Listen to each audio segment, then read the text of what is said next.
Do you, like many of the business owners I speak to, sometimes feel like you're the chief cook, bottle washer, and the person that sweeps the floor at your business? Are you doing absolutely everything? If that sounds like you, stick around for my simple 3-step formula for removing yourself from the day-to-day activities in your business.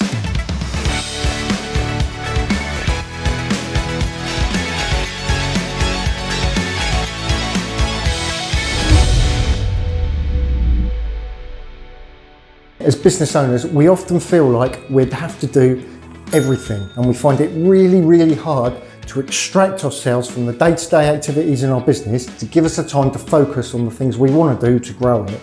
How do we do that? Well, actually, it's a really, really simple process. Often, when business owners come to me with this problem and I give them a solution, they're a little bit disappointed because I think they're expecting some rocket science, and actually, it's really, really simple. It starts with a blank piece of paper. All you have to do is write down everything you do. Are you spending too much time dealing with emails or inquiries or trivial bits of administration? If you are, you could probably delegate them straight away.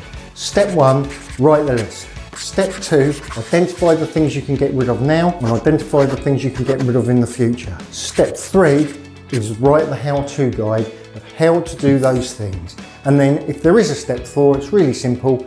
Give it to somebody else to do and you're free forever. So there it is, my 3 steps to freedom. That's Gary Maskell, advice for business. I'm terrible at cleaning floors, but I'm great at systemising businesses.